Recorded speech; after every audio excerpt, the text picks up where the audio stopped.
殷公主。季伯，怎么不见黄公子啊？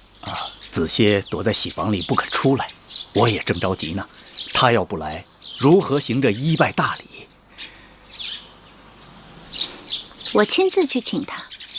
这样不妥，不合礼制。有何不妥啊？反正他早晚是我的夫君。哎，公主，不合规矩。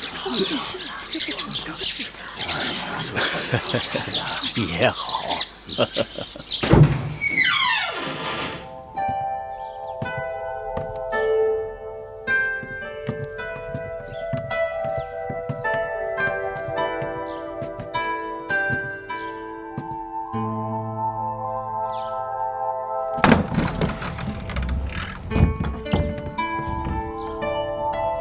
夫君，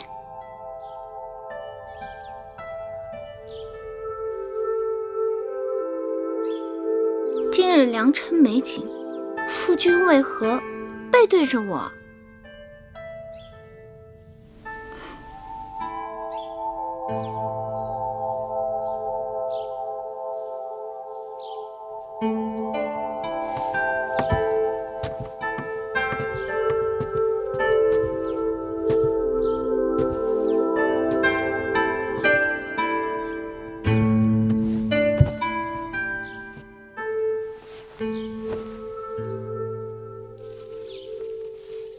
夫君，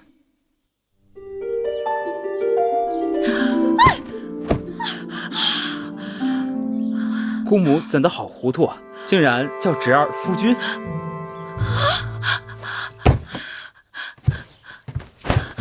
公主，皇公子呢？皇公子，皇公子不是在屋里吗？那是太子。太子，太子一早来给皇公子贺喜，然后就走了呀。蠢猪，那走掉的是皇公子。公主息怒，公主息怒。啊！怎么出这种事？公主息怒，公主息怒，公主息怒。公主上看，公主，公主，公主，怎么回事？拜。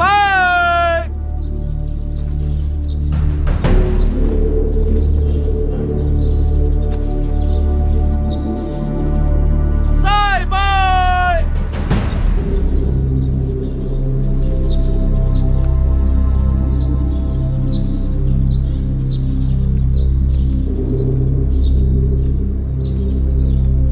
三拜。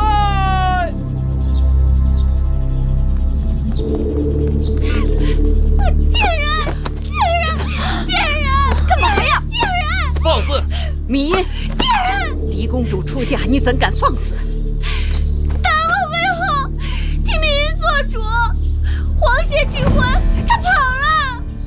此事当真？金华台里，太子穿着喜服，皇公子根本不见踪影。定是那芈月设此奸计，毒害婴儿。大王为后，千万不可放过这个芈月。芈月，告诉我，黄歇到底去哪里了？黄歇是在与芈音成婚的时候不见的，我怎能知道他的去向？好硬的一张嘴，给我拿下！是。母后，那黄歇被关在金华台多日，月妹妹日日与舒儿在一起。黄歇走了，去追那黄歇便是，怎怪在月妹妹身上？那黄公子定是被芈月迷惑了心窍，今日突然不见，定是与芈月早有预谋。你这桩婚事，黄公子本来就是不情不愿的，强按牛头喝水，得此结果也怨不得别人。舒儿，你给我闭嘴！我心里明镜似的，早就看出芈月跟你出嫁请我是不怀好意，你还替这个贱人说三道四，把芈月给我扣下！母后，今日是舒儿出嫁之日，一身祸福均系此刻。芈音哭闹较场，母后又要扣下舒儿的陪嫁应试。假若一定如此，不嫁也罢了。舒儿，月妹妹不走，舒儿也不走。舒儿糊涂，母后这是为了你好。大王，吉时已到，若错过了时辰，与公主的姻缘不利。大王，这黄歇悔婚是小事，楚秦联姻才是大事。母后，眼下没有证据证明黄歇的出逃与芈月有关，依寡人之见，还是得过且过，即刻启程吧。这怎么可以？有何不可？若不是你强行把芈印许给黄歇，事情怎么会闹到如今这个地步？微后明鉴，若再不启程，就会错过了吉期。秦王那里在关外迎亲的人也是有时辰的，况且秦国迎亲使者手里有陪嫁应妾的名单，突然少了一人，恐怕会引起误会和猜忌。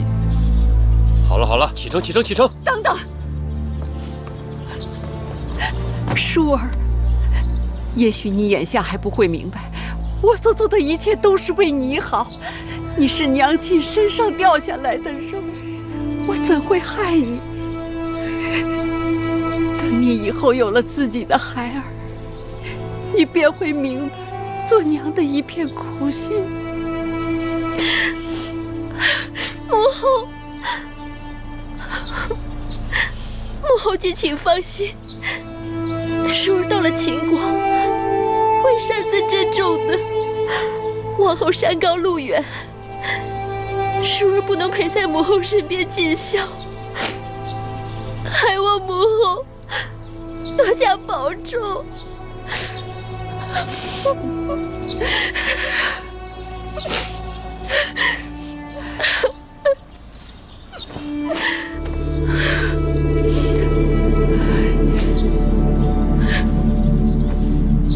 吉时到，启程。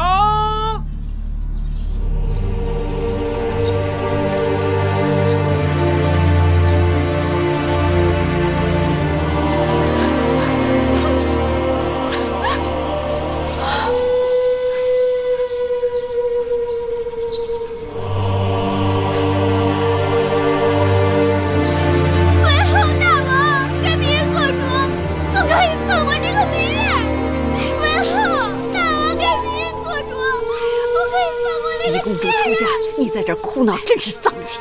来人，把她给我拉下去！为何不可以放过那个贱人？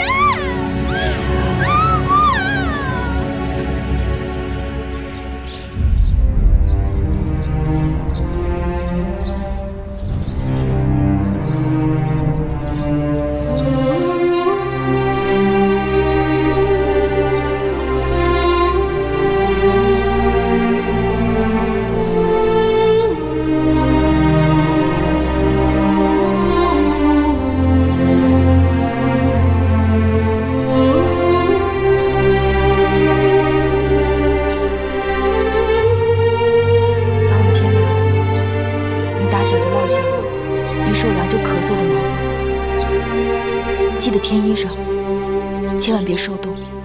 放心，你和冉帝路上要保重，还有贵姑，不要太辛苦了。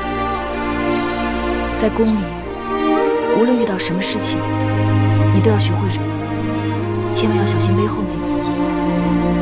只要熬到分封，有了你自己的立脚之地，一切就都好办了。等到分封之后，我一定想办法把你们都接回来。只是这一去，路途遥远，会有很多危险。还有我呢，谁要是敢欺负姐姐和魁姑，我就揍他。小冉是个男子汉了，遇到险境，我们会有办法的。眼下我们不得不分开，就是为了有一日，我们可以平平安安的团聚在一起。收到了，要不然到江边上船，天就要黑了。蓉蓉送姐姐出嫁。起来吧。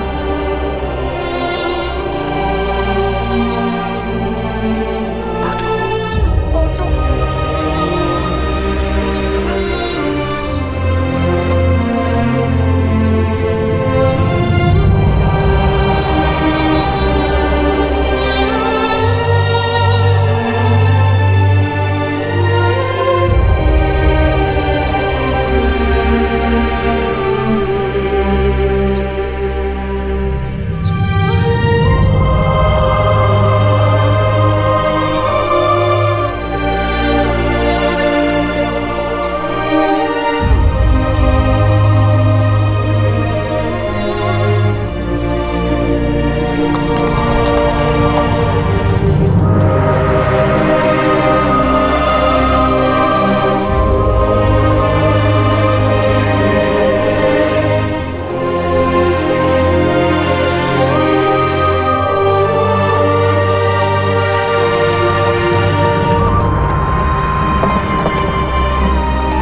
襄城守将唐遂拜见舒公主。免礼。谢公主。这位是秦国的蒙敖将军，特来迎亲。外臣蒙敖拜见舒公主。蒙将军有礼。公主，行宫已经准备好了，请您先行歇息。明日，蒙敖将军会亲率人马为送亲队伍打前站，再由末将护送公主出关。出了襄城，就由蒙敖将军护送公主入秦了。有劳两位将军了。这是外臣应尽的职责。舒公主，请。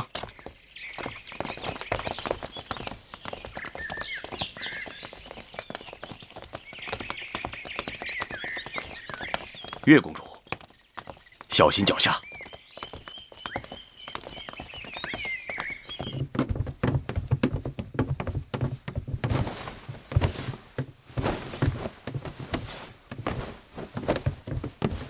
哎呀，终于到了。晌午才从船上下来，接着又坐车，这会儿觉得房子都在打晃呢。妹妹，你快坐吧。姐姐早生歇息吧，明日开始车马劳顿，只怕会更辛苦。妹妹，你也累坏了吧？那你也早点歇息吧。我就住在姐姐隔壁，有事喊我。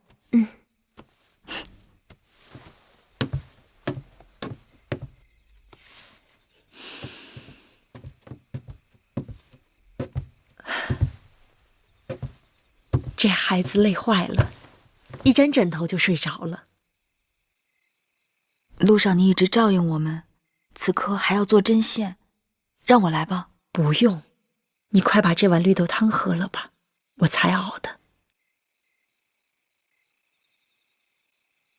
是不是还有点烫？不是。明日就要离开楚国了，我这心里乱乱的。能顺顺当当的走到这儿，已经不容易了。虽说出了楚国，魏后的手就够不着了，但家也就此难回了。有亲人就有家，首先是要活着，只要能活下来，你娘亲和举姬就没有白死。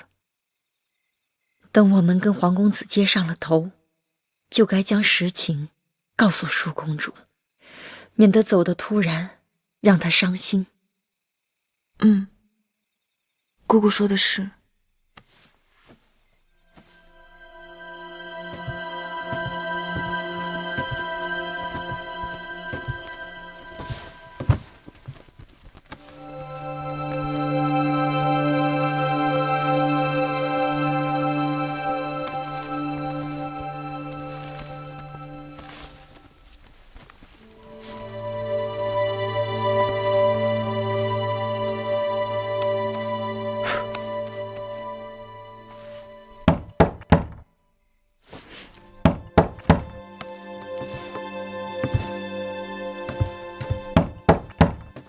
谁啊？一位故人。我听你的声音陌生。你将门打开便知道了。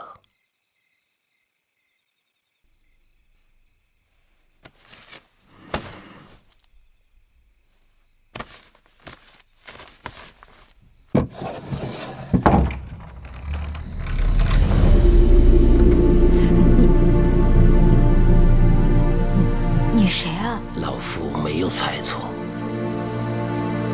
应该就是你。可我不认识您。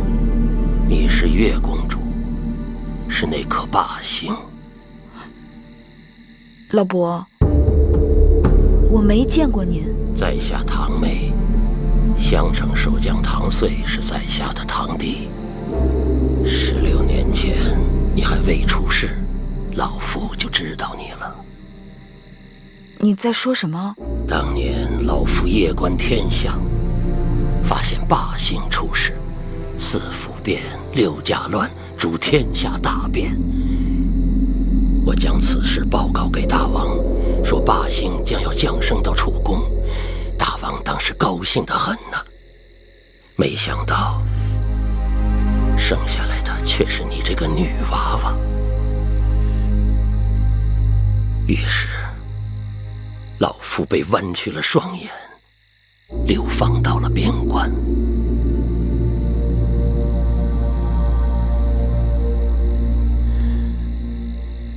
难怪从小父王就叫我霸星。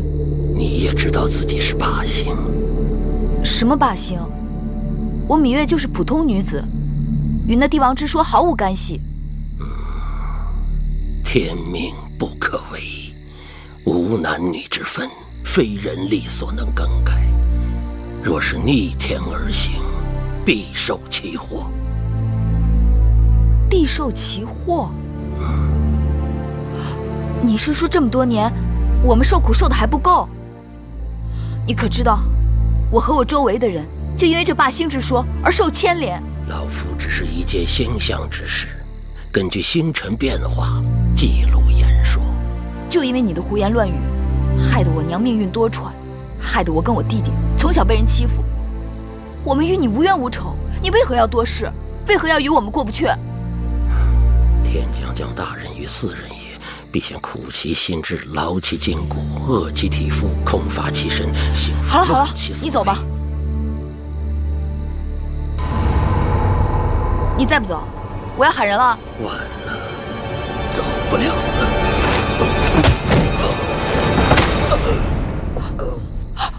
老伯，老伯。老伯，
老伯，老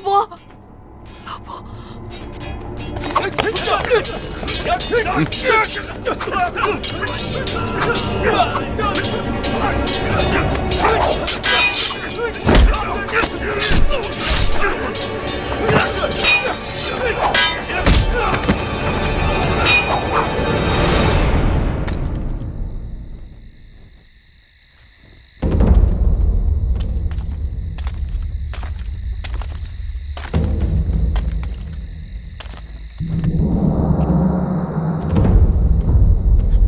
大胆狂徒！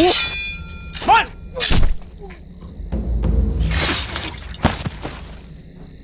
踏进去！咎由自取。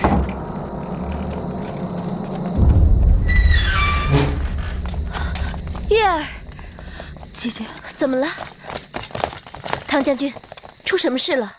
林公主，两个大逆不道的小贼惊扰贵人们歇息。现末将已将其诛灭，望舒公主恕罪。堂妹老伯，可是唐将军的堂兄？不错。老伯仁义，替芈月挡了致命一剑，已经不行了。敢问公主，他人在何处？在我屋里。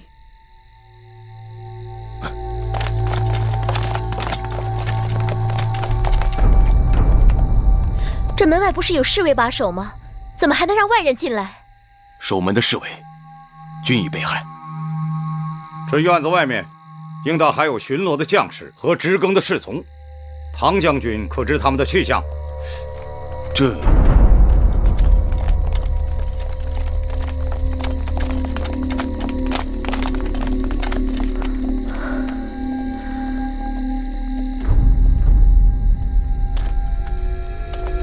末将失职，明日一定仔细查处，严惩不贷。好了，你们都下去吧。夜已深了，明日还要赶路呢。是。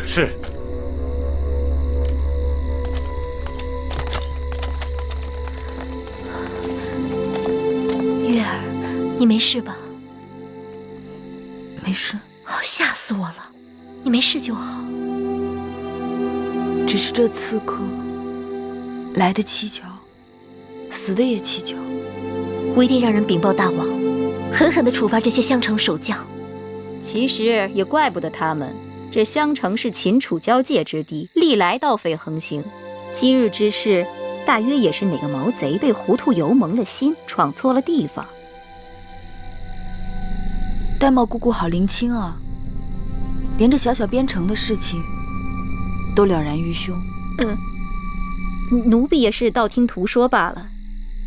既然大家都没事，那就早点歇息吧。早点歇息吧。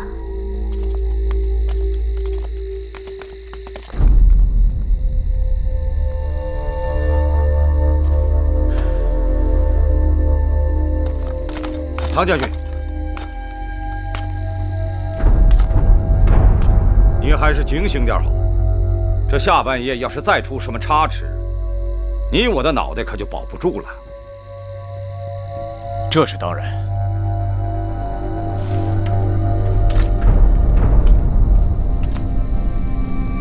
你们这队人，给我在院子外面牢牢守住。要是再出半点差池，本将军绝不轻饶。是。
我想了一夜，昨晚之事绝非意外。我心里有数，那堂妹突然上门，只怕就是好心来报信呢。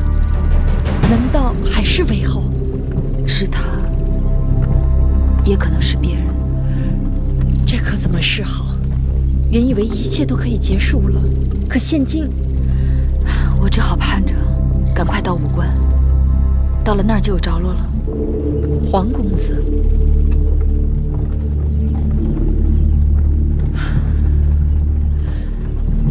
少司命庇佑，月儿和我们能平安到武关城。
公主，此处已是楚秦交界，末将只能护送公主至此。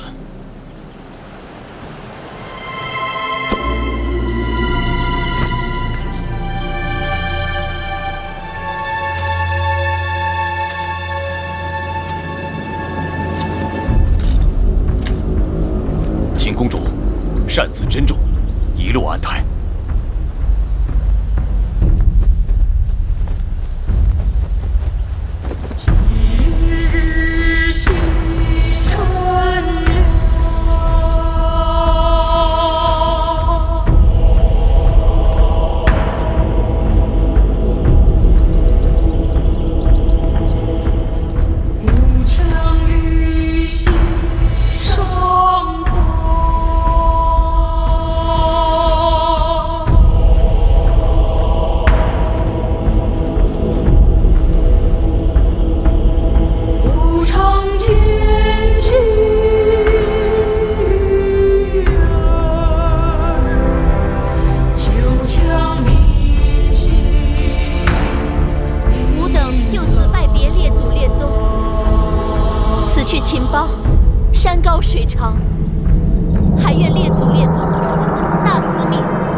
机会重返故国，彭姨把故国之土带在身上，也算是聊作安慰。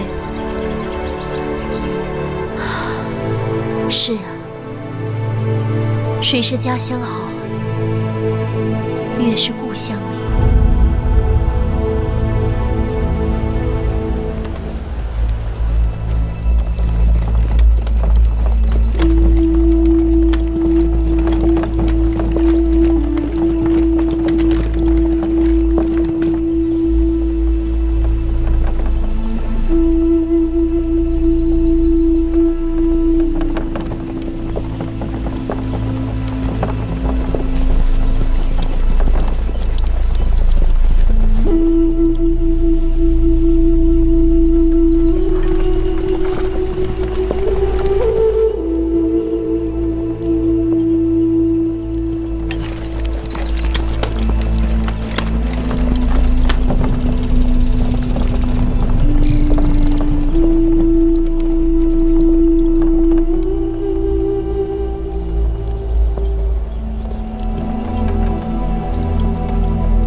公主，你还好吧？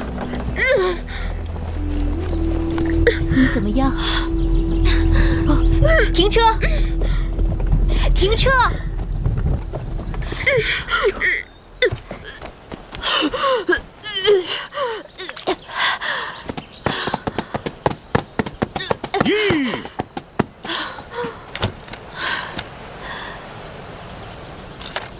公主，太庙已定下吉时，咱们行程紧迫。末将知道，公主身子娇贵，可公主每日迟出早歇，走走停停，中间又是种种事故，照这个速度行进，怕是会延误婚期的。将，公主尊贵之躯，难以承受车马颠簸之苦，自然要多加休息。将军既奉秦王之令，遵令行保护之责即可，并非押送犯人。何时行，何时止，当由公主做主。及期如何，与你何干？放肆！你只不过是小小奴婢，竟敢对本将军无礼！不错，我是奴婢，但我是楚国公主的奴婢，不是将军的奴婢。既入秦界，要遵秦法，耽误了规定的行程，无论奴婢贵人，一律责罚不贷。将军息怒。秦王以礼聘楚，楚国以礼送驾，将军身为秦臣，该以礼护送。公主病倒，将军和属下必然滞留。将军若是能让公主歇息1个时辰，公主身体略好些，也可让车马加速行程。1个时辰？不行，只能歇半个时辰。谢将军。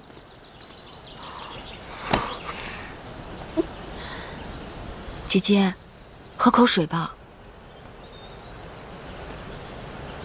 这水是必须喝的。荒原之中，水是救命的神仙。不，我怕喝下去，一会儿又吐出来。与其如此，不如不喝。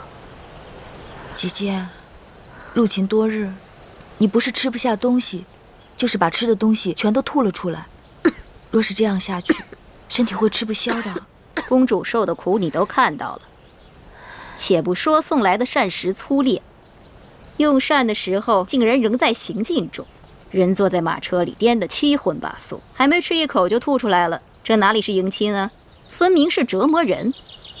这里不是我们楚国王宫，身边也不是我们楚国臣子，荒郊野外，缺衣少食是难免的。千里迢迢，吃不下也得吃一些。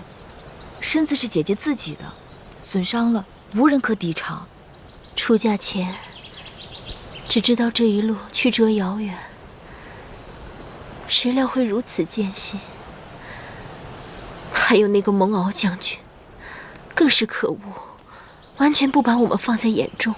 蒙敖将军是粗人，行武严整，只怕他有他的难处。再有难处，也该知道自己的身份。舒公主是王后，是主子。若在楚国，她如此叫嚣，脑袋早就搬家了。过2日就到武关了，再忍一忍吧。奴婢能忍，公主如何忍？一入秦地，就黄沙漫天，西风凄凉，稍一露头，身上嘴里全是沙子。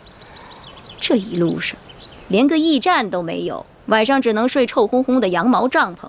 你问问公主，入秦的这些日子，公主有多少天没梳洗了？那段时间坐船，我以为会是最难熬，如今想来，就如同仙宫一样。既然出嫁没有退路，那姐姐只好想着，只要熬过这一关，往后就好了。如何之后？熬不过眼前，又哪来的往后？我真是想家，这一路越走越灰心，这般周折，真是让人……姐姐是想说，真有些后悔出嫁了吗？什么越走越灰心？明明是越走，与心上人越近才是。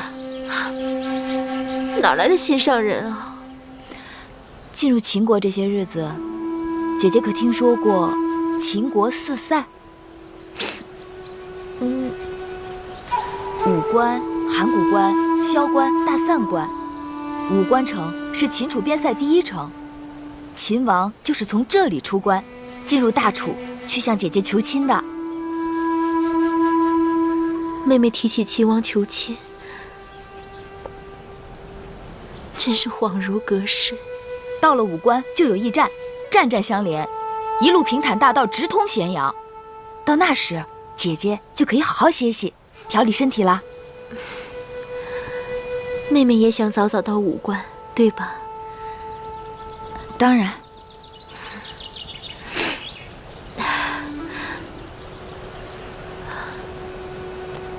说来也是，这么多的车马兵卒，都是因我而来。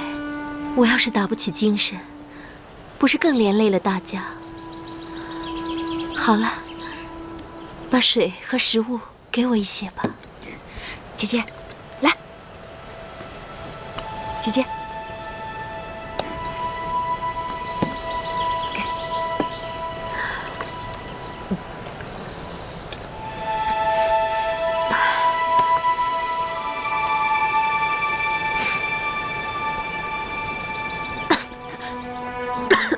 姐姐，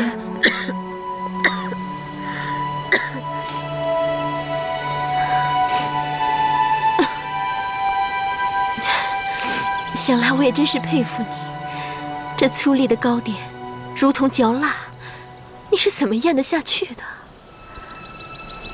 姐姐是从小没有尝过饿肚子的滋味，其实有东西吃，比饿着要舒服多了。真的吗？嗯。舒公主是金枝玉叶，天生就不该受苦的。像这种吃食也能将就下去的人，是自降身份，自轻自贱。姑姑若是觉得只有饿肚子才能保住大厨脸面，那你就饿着好了。但不该劝姐姐也挨饿。路上行程艰难，需要体力，不吃哪来的力气车马劳顿？别争了，我倒是真有些饿了。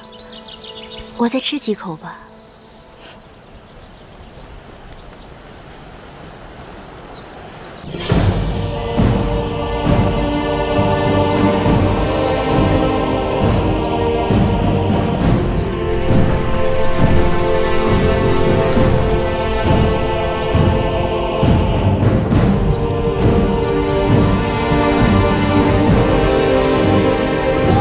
武关城到了。总算到武关了。我看看，我看看。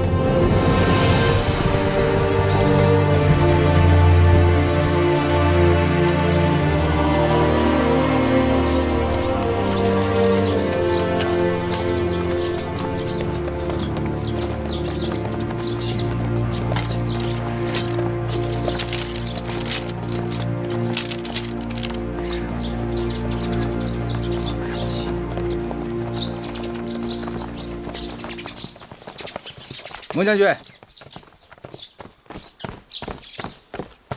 我刚才清点了一下人数，你看对不对啊？贵女4位，女御10位，家眷6人，奴仆7人，对不对？我问你对不对？对。行了，这些人入住驿馆，剩下的人住在驿馆外。好，舒公主，请跟我来。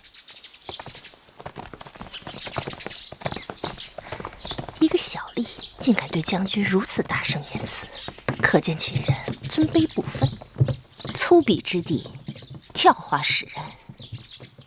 商君之法，在秦国的边城都能执行得如此严厉，连蒙敖这种桀骜不驯的人都要恪守屈从，可见秦国纪律严明。剩下的人跟我来。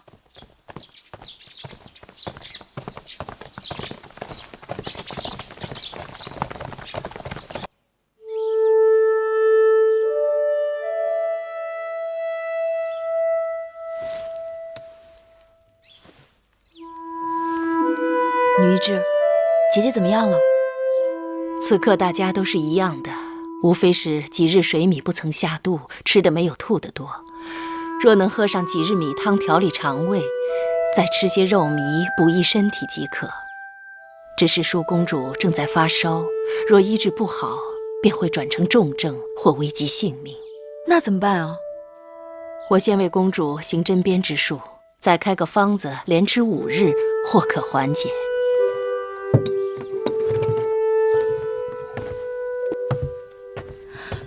珍珠，一会儿拿着药方速去开药，尽快回来。是。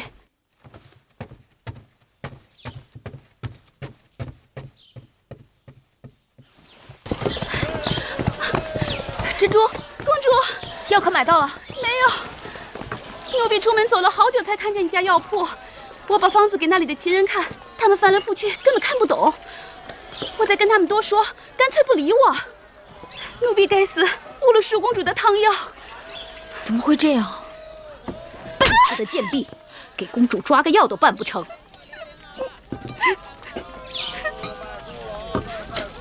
哎呀，我竟然忘了，这十里不同音，百里不同俗的，这到了秦国，自然是用秦国文字。他们一定是因为看不懂女医制的方子，所以不肯理会咱们。玳瑁姑姑，咱们这些随驾的臣仆中，有哪个会秦国文字？他们都是打理内政的内小臣，哪里懂得列国文字？再说，我们楚国也算得上天下第一大国，怎的秦国人不学我楚国文字，反而要我楚国人懂得秦国文字呢？我去找蒙骜。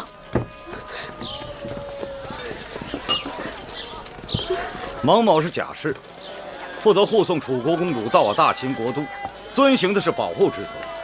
至于其他的事情，自然是由贵国公主自己做主。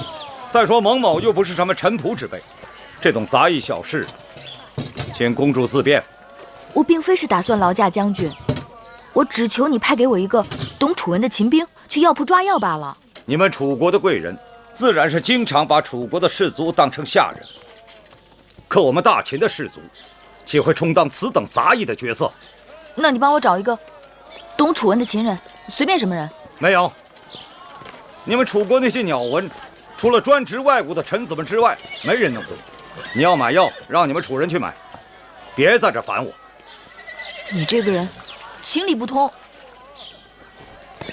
你出了驿站上大街，往前走，再往北拐，那边有一个雍氏药铺。那铺主是武关城内最有学问的人，你可以找他试试。要是他也不知道，那就没办法了。多谢。月公主穿婚装出行不太合适吧？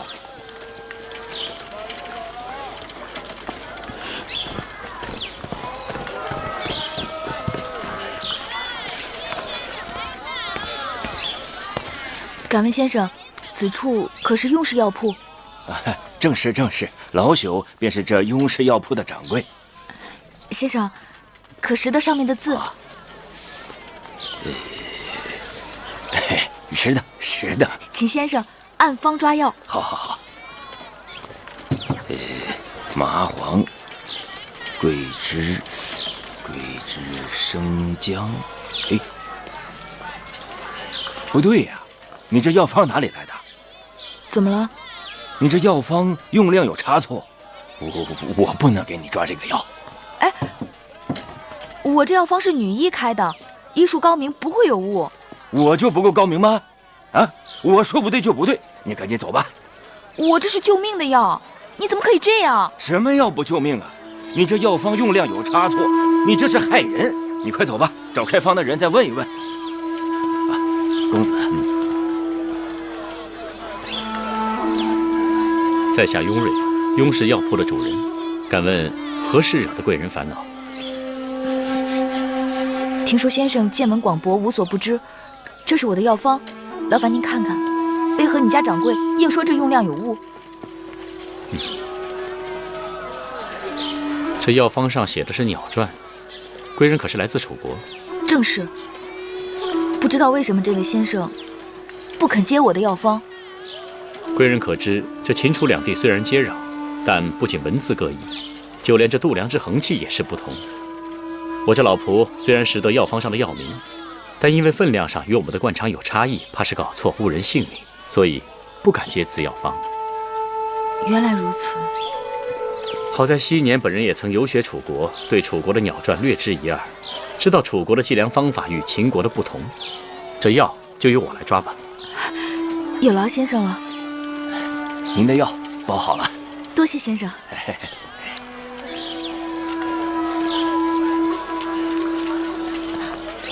那我这楚国的钱在秦国是不是也不能用啊？啊，也不是不能用，一般来说就是称重。不管什么钱币，大致分量都差不多。我看你初到秦地，若是要多待几日的话，定是要去兑换钱币的。那我找何人可以兑换钱币？此城的银号也是本人所开，我这里还有一些元钱可以兑换给贵人。免得来去麻烦。多谢先生。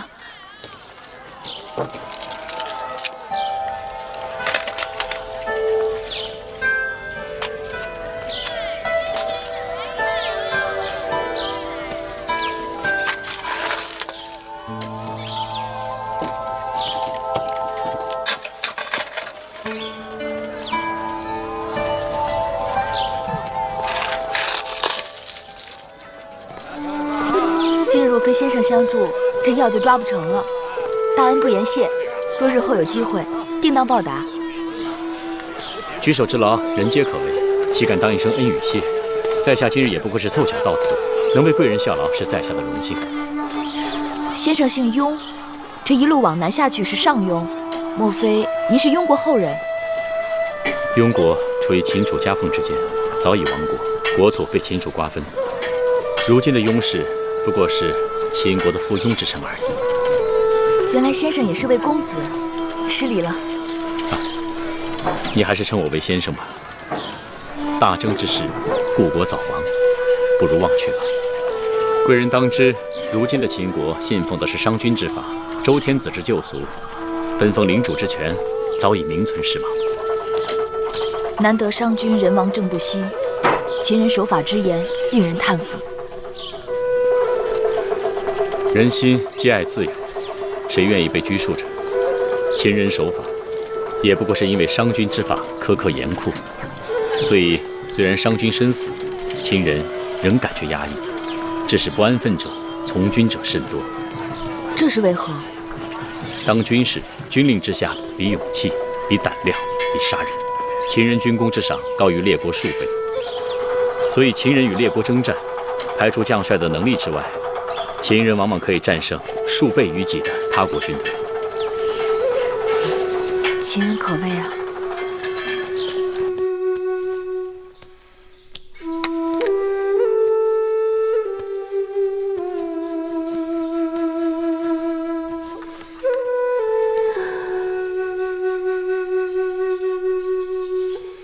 听说妹妹出门去了，还以为你我就此难见了。姐姐何出此言？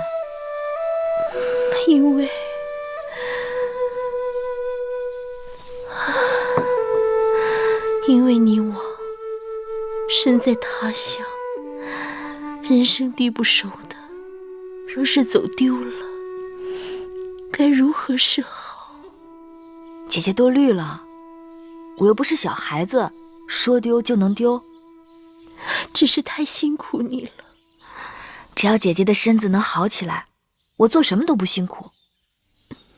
芈月是公主的陪嫁应试，替公主奔波劳累是分内之事。再说，她身体强壮，做惯了粗事差事。玳瑁姑姑此话不对，月儿久病，身体尚未痊愈，就与你我一同素风参与，艰辛无比，何来的强壮二字？再说月儿本是楚国公主，为何她就该做粗使差事？从今以后，我和月儿只有姐妹，没有尊卑。玳瑁姑姑要再出此言，不要怪我迁怒于你。是。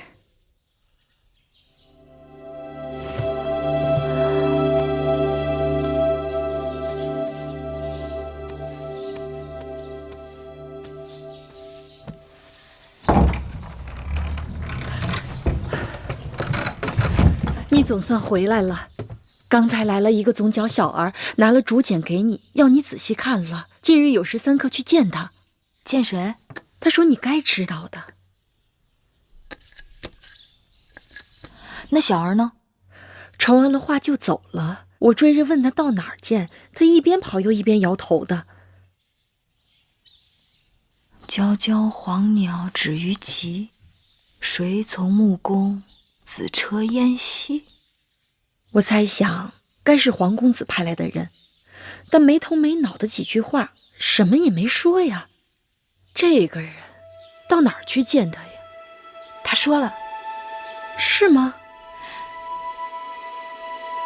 姑姑放心，我去见他就是了。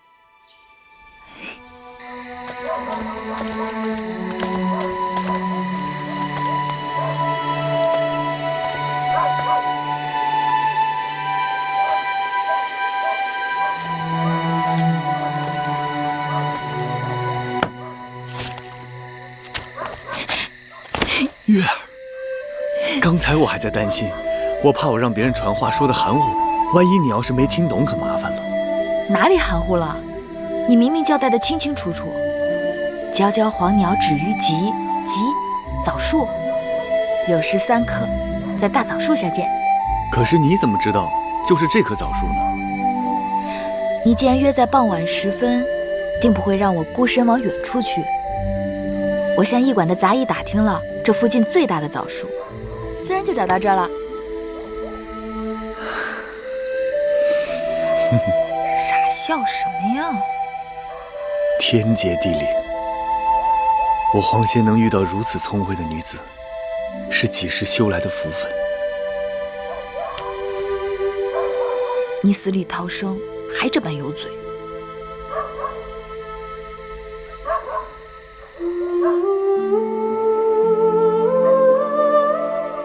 你的手好冷啊。我不冷。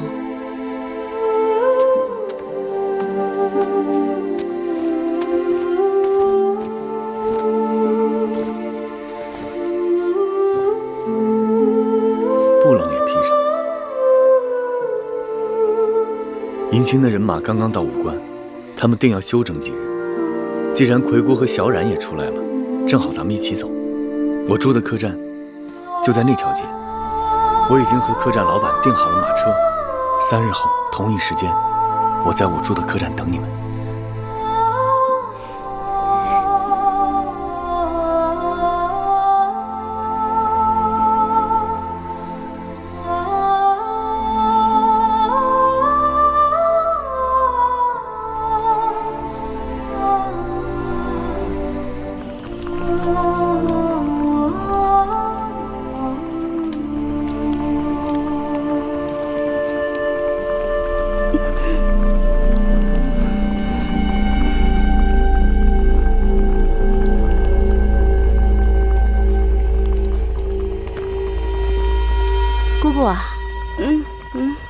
姑姑这几日辛苦了，你回去歇一会儿。锅里的东西我替你看着。这个不行。为何不行？这是为舒公主熬的肉糜，一夜不可熄火的。我心里有数，我在这值夜盯着柴火，你呢回去睡2、3个时辰再过来，绝不会误事。这，你只管放心吧，我会仔细看着。那就拜托你了。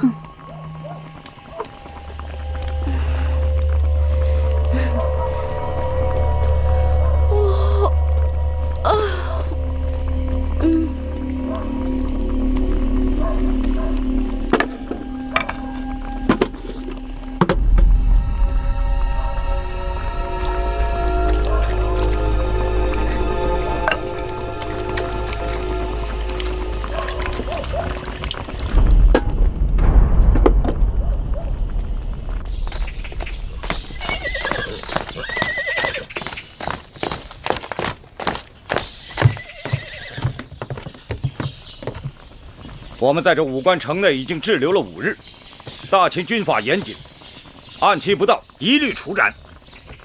月公主，近日末将在此，请舒公主2日后务必上路。将军可知，公主病得不轻，你若逼着她2日后上路，那便是要了她的性命。吉期不能耽误，2日后无论生死都要启程。舒公主若是走不了，末将就是派人抬，也要把公主抬上车。你们为何不派快马给秦王报信，告诉他人命关天，务必更改吉期？若要硬抬舒公主上路，你先杀了我好了。你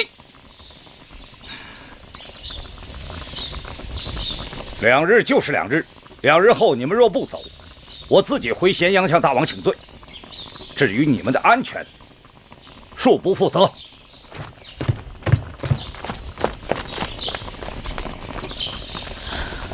一入秦国，处处凶险，舒姐姐疲惫辛劳，病倒是意料之中，可病成如此模样，是不是有些古怪？其实，我也一直嘀咕。虽说舒公主身子娇贵，水土不服，但大家同样疲惫。到了驿馆歇息了几日，人人见好，只有公主的身子，让女医治调理后日日见坏。方子是女医治开的，药是月公主抓的。我不知道这里边有没有什么文章。请月公主明察。舒公主的脉象起伏不定，的确诡异。可这2日，公主病势转沉后，她入口的每道菜、每口汤都由专人看守着，应该不会有什么差错呀。此刻还不是乱疑心人的时候。既然姐姐所有的饮食汤药都由自己人从头到尾料理，那再想一想，还有没有什么机会可能会让人做了手脚？除了头2日外，之后的这3天，我们都是自己打水、自己买菜、自己烧火，应该不会有什么问题。每副汤药熬好后，我也对药渣都查看过。那不该再有什么差池了。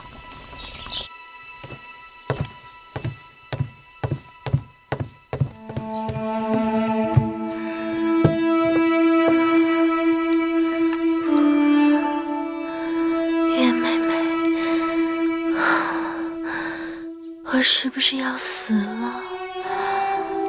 你净瞎说！你就是水土不服，调养几日就会好起来的。我自己的身子，我心里清楚，我从没有这么难受过。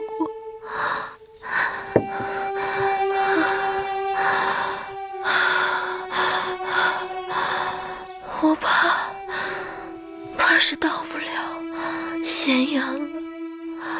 别瞎说，吃了药就会好起来的。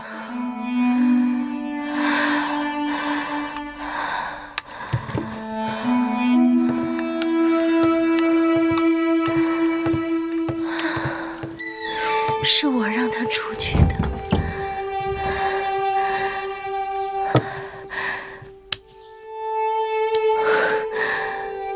我有话跟你说，妹妹这一路跟着我，吃了好多苦，眼下已经到了5关了，你快走吧，不要再管我了。姐姐，你这话是从何说起啊？不用瞒我，其实那日听说公子歇逃婚，我看你笃定有数的样子，我心里隐隐约约就猜到了。起先你不愿意与我一同出嫁，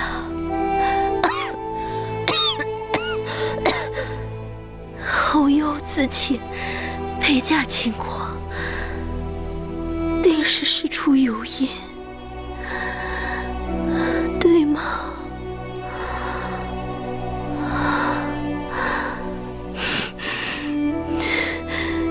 你不用说是或是不是。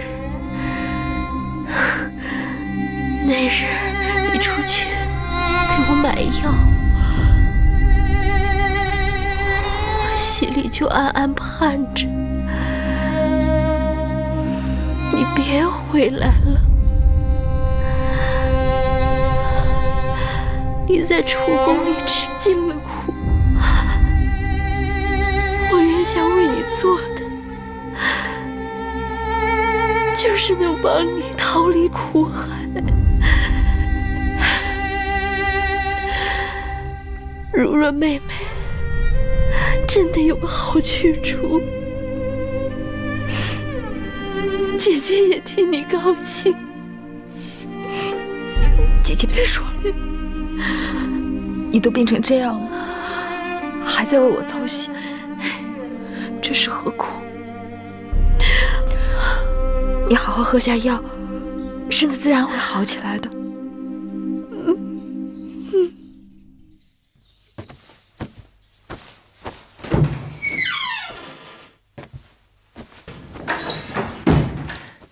玉儿，姐姐，姐姐，我们什么时候可以走？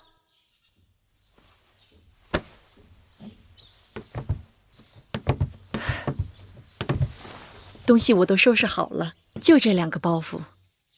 有时正是一管用膳的时候，四处乱糟糟的，我们分头出去，应该不会有人注目。姑姑，我有话要同你们商量。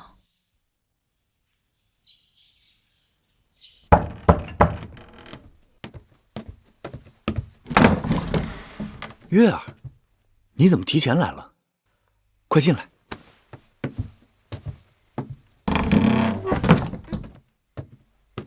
月儿，坐。子歇，我恐怕不能马上与你走了。出什么事儿了？舒姐姐病情凶险，我若甩手走了，她定是凶多吉少。姐姐眼下身边最需要亲人照顾，我想，我应当守在她身边，把她送到咸阳。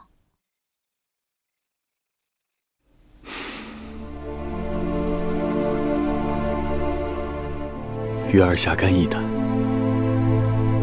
你的心思，子歇明了，只是怕耽搁的时日太多，万一走漏了风声，风险太大。毛敖将军坚持2日后启程，眼下只能走一步看一步了。等把舒姐姐送到咸阳，月儿就可同魁姑、同小冉与你远走高飞了。既然月儿的心意已定，我依你就是。将来咱们一起到了咸阳，再做长远打算吧。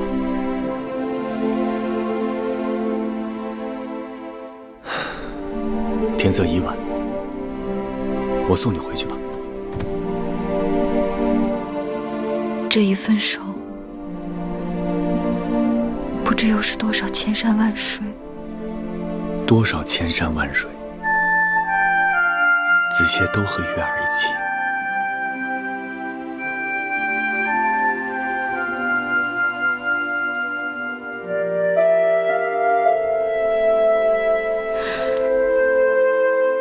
月儿愿意做子歇的妻子。子歇知道。月儿愿意这一刻就做子歇的妻子。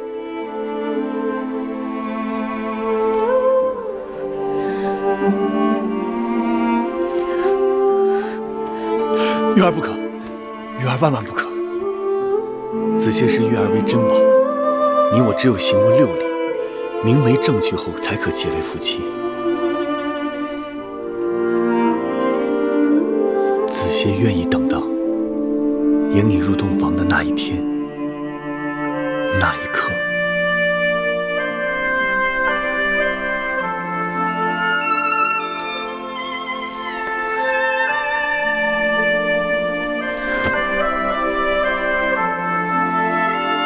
我的夫君是真君子。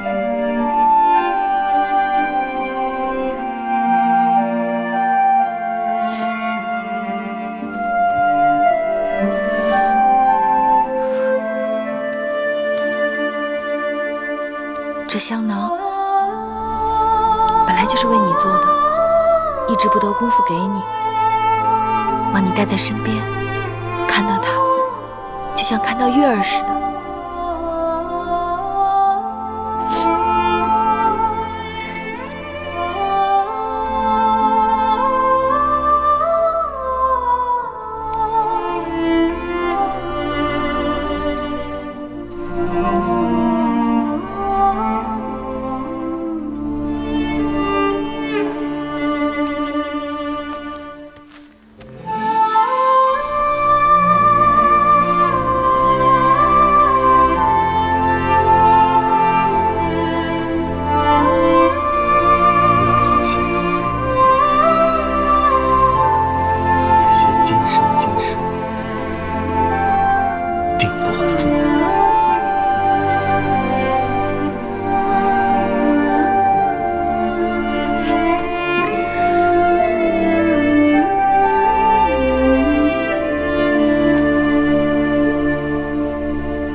在干什么？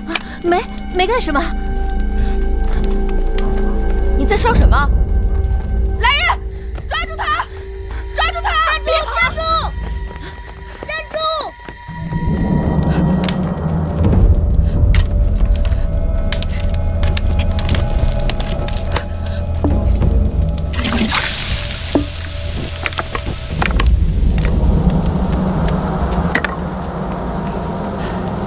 抓到没有？天打黑，给他跑了。但他也没占着便宜，我在他手上狠狠咬了一口。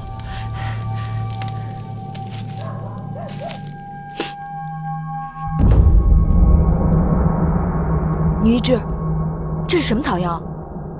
麻黄。我给舒公主开的方子里就有这麻黄。麻黄虽能解除舒公主的寒症，可若过量，必会引起失眠、头疼、心悸。公主现在就有这些症状。该死！我每日检查药渣，只是留意会不会有人放入其他的药物，却没有发现用量变了。若将这草药成倍地加入汤药和粥食里，必然会积水成渊。舒公主身体本来就虚弱，这麻黄让她昼夜不能安睡，不思饮食。假若长此以往，只怕再过些日子，公主不是发狂，就是油尽灯枯而死啊！是谁这么处心积虑？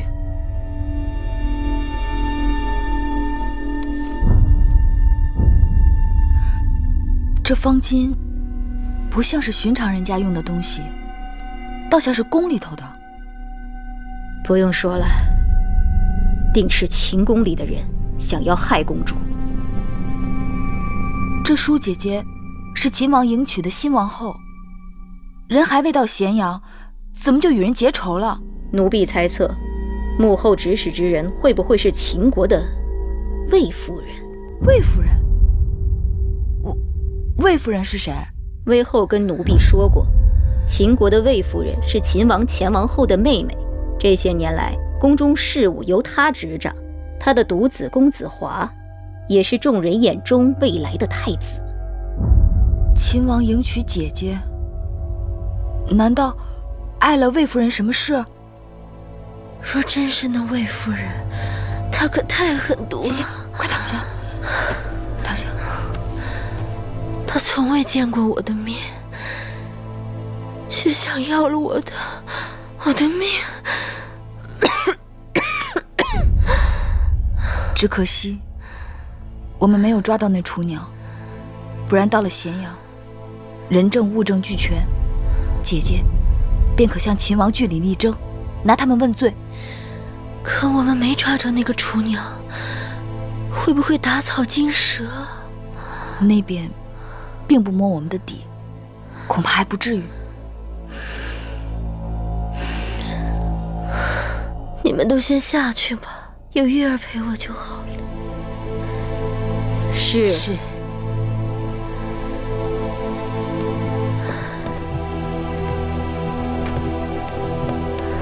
妹妹，我此时此刻才知道，出嫁为人妇，进入秦宫，竟是刀山火海。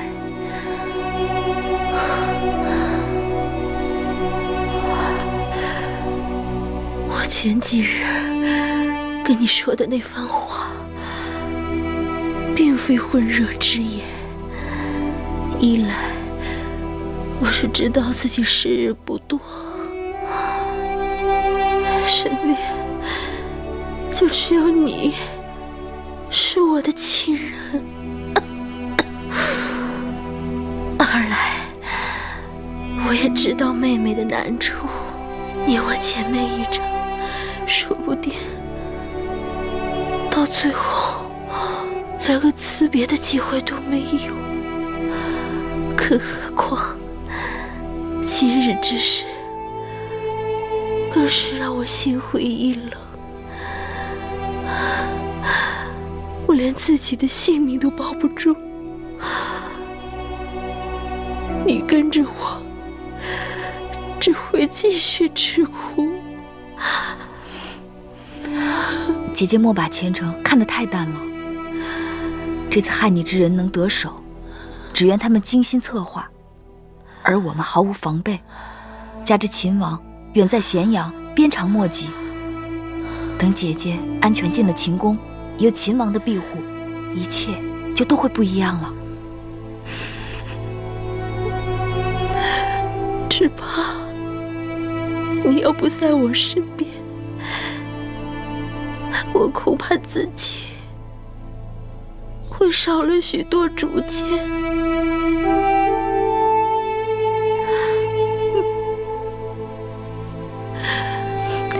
姐姐吉人天相，妹妹若不能日日守在姐姐的身旁，也会时时都为姐姐祈福的。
这条官道叫武官道，一路经商县、蓝田，直到咸阳，大小城池都很繁华。小冉不想去商县、蓝田，那你想去哪儿？小冉想去赵国、齐国，去看邯郸到底有多繁华，去看邯郸的人到底有多优雅。怎么会让那燕国人一心模仿，连自己应该怎么走路都忘了？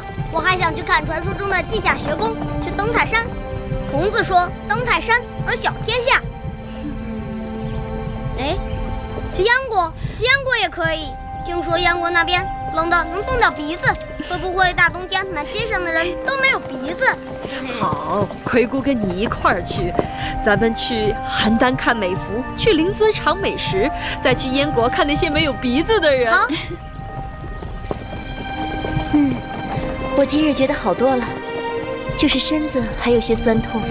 我看公主的气色虽然不比在咱们楚宫的时候，但比刚入秦时真是一个天上一个地下。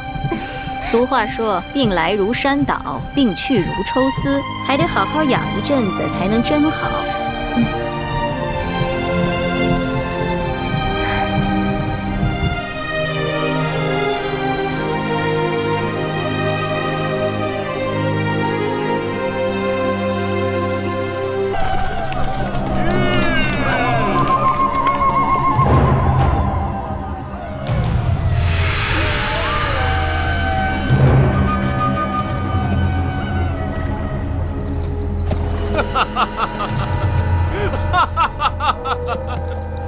好家伙，这么多人，真是浩浩荡荡啊！看来给咱们带来了不少好东西啊！你去队伍后面，截住他们，捡好东西拿。好的，大王。儿郎们，我们的女人，还有我们的孩子，现在眼巴巴的，正在等着我们满载而归呢。今年冬天的酒跟肉，就全靠这趟了。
果有人能够引开敌人的主力，咱们就能再多撑一会儿。上线的守将一定能赶到。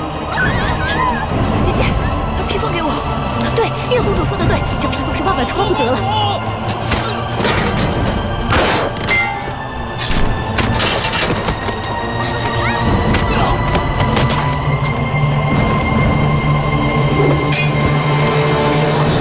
给我，我小月儿，那样太危险了。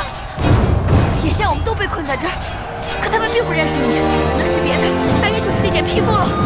我去把他们引开。一人为己，总比大家设想要强。他别有点奴婢，好歹是一个人的性命，就由奴婢去吧。刀剑无情，小冉眼下是我唯一担心的人。我把小冉托付给姑姑，千万要好生照顾她。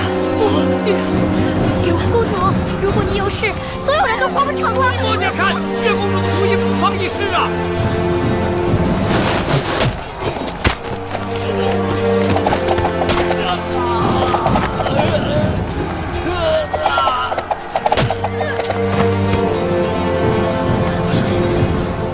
你救了大家的命，情胜奴婢一半。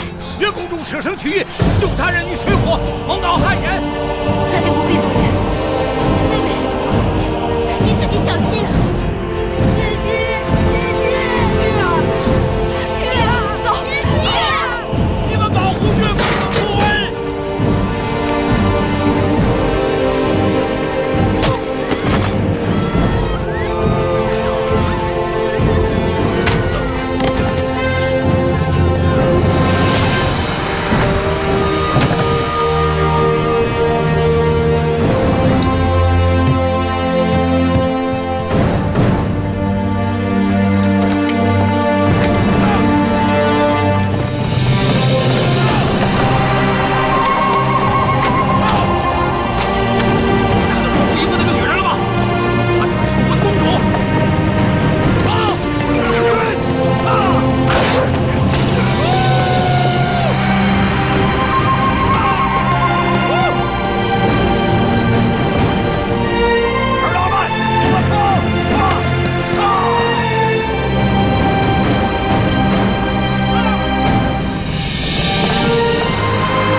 月儿，你还好吗？子歇，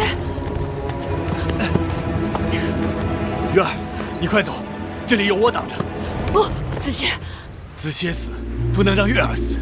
你快走。不，要死，月儿和子歇一起死。我说你们两个有完没完啊？武威，在，你去逗逗这个长得跟娘们似的男人。我来对付这个泼辣的楚国公主。子歇，我来。我来。你是何人呐？在下丑人黄歇。阁下是谁？你管我是谁呢？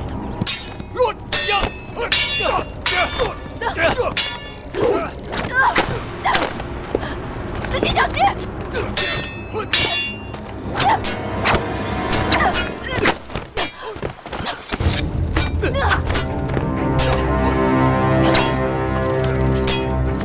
子熙，小心！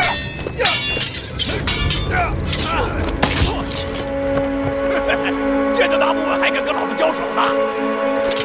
别见！你那个男人不中用的东西，不如跟随本王吧！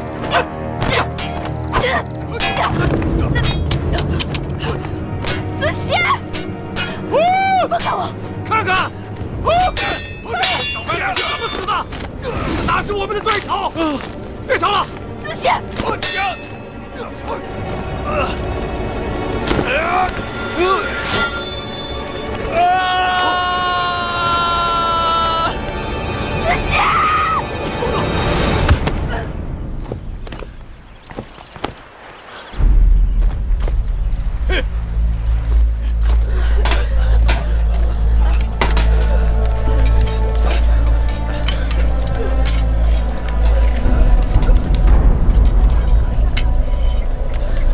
没事吧？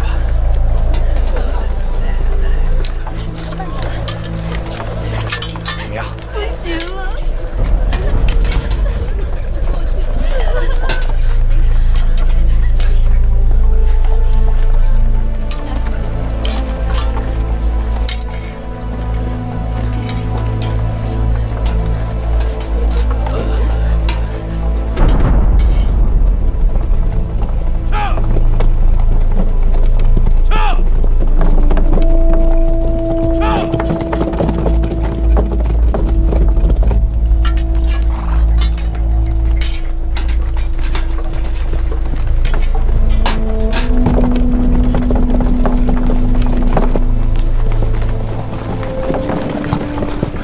大良造，报将军，黎叔公主眼下如何？安然无恙。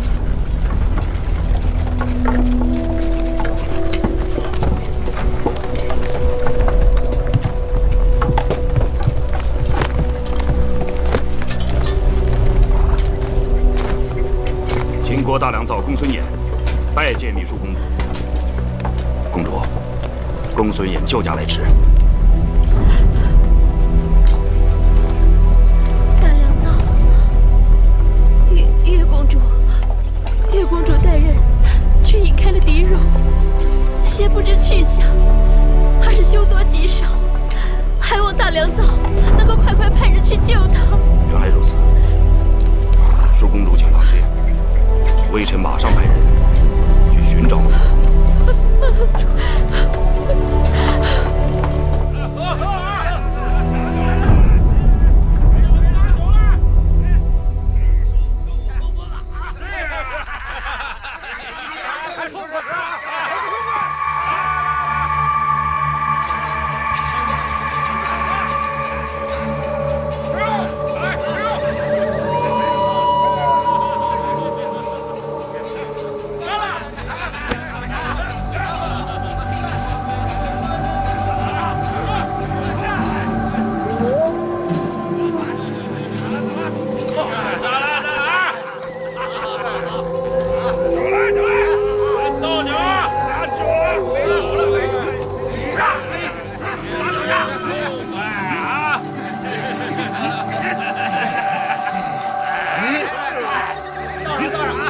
喝酒啊！来，喝呀！来吃，喝！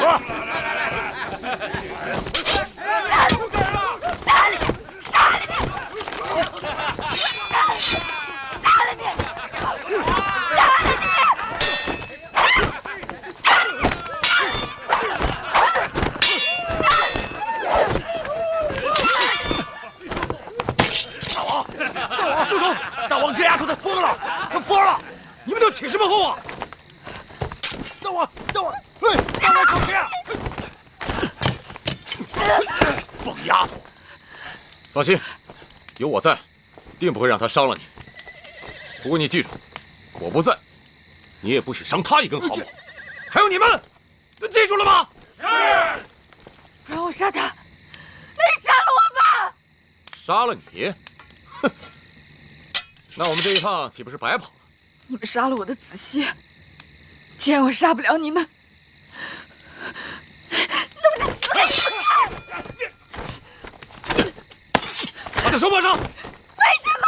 为什么你们不死又不让我死？哎，吵什么吵啊！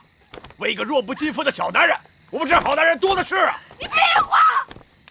他是世界上最好的男人，他是我的命！你害死了他，我杀了你！谁看见你的男人死了啊？我亲眼看到的，你把他打到悬崖底下了。那悬崖底下是湖泊，死得了死不了还不一定呢。你说什么？你说子歇？你说子歇也许还没死？说不好，那可没准。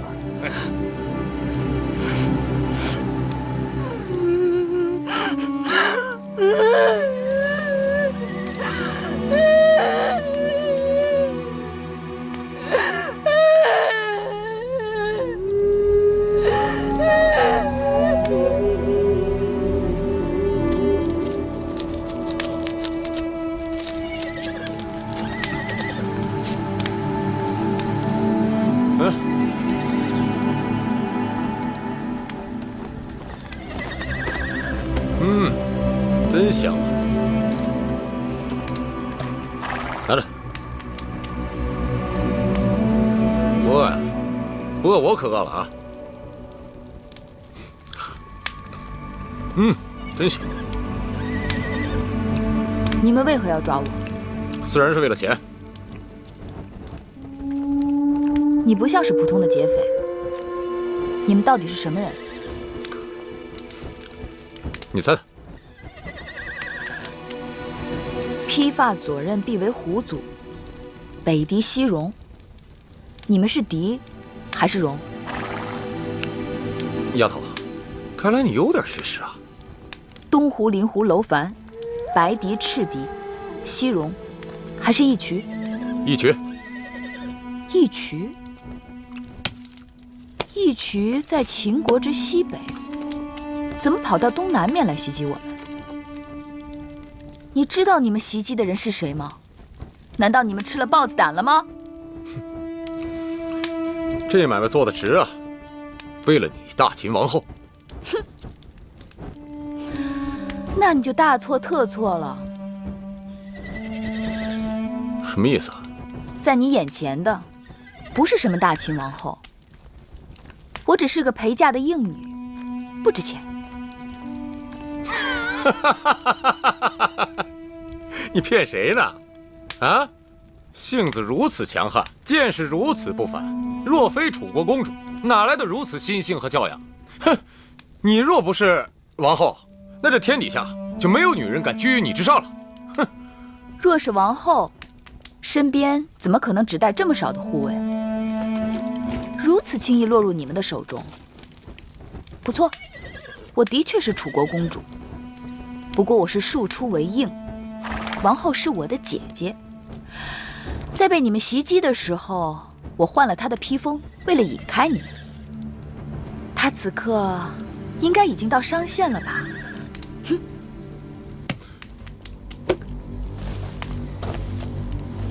你果真不是狄公主？当然不是。抓你的时候我就起过疑心，如果你是嫁于秦王的新王后，哪会跑来这么一个小男人为你拼命？哼！你的买卖亏本了。这王后的妹妹，多少也值几个钱吧，就是赚多赚少的事儿。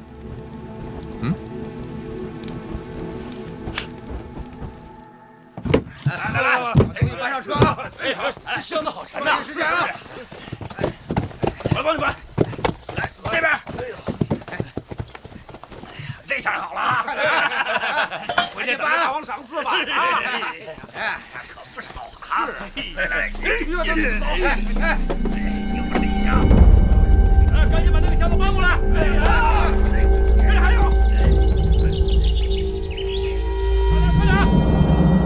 快点！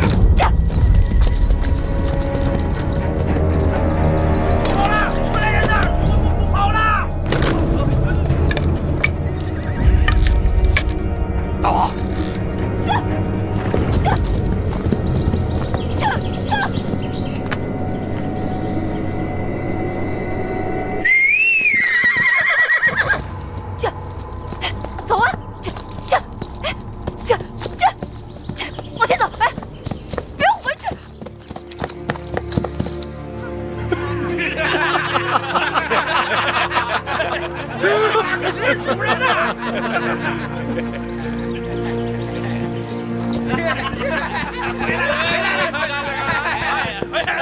阳哥是个骑手啊！一群的马可不是随便跟人走的。就是啊。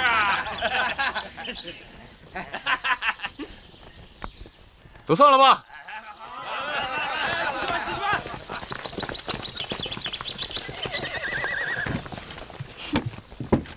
这马呀，是我们一群人的好朋友，他绝不会轻易离我们而去的。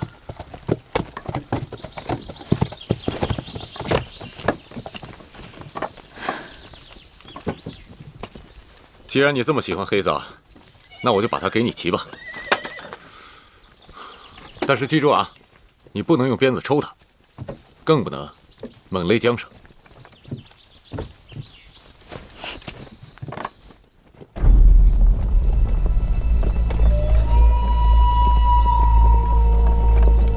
丫头，这一路走了这么久了，怎么也不说话呀？有心事啊？没有耕地粮食。我们一群人是草原之子，天苍苍，野茫茫，何必有什么关爱城池的？唉，说你愚笨都是抬举。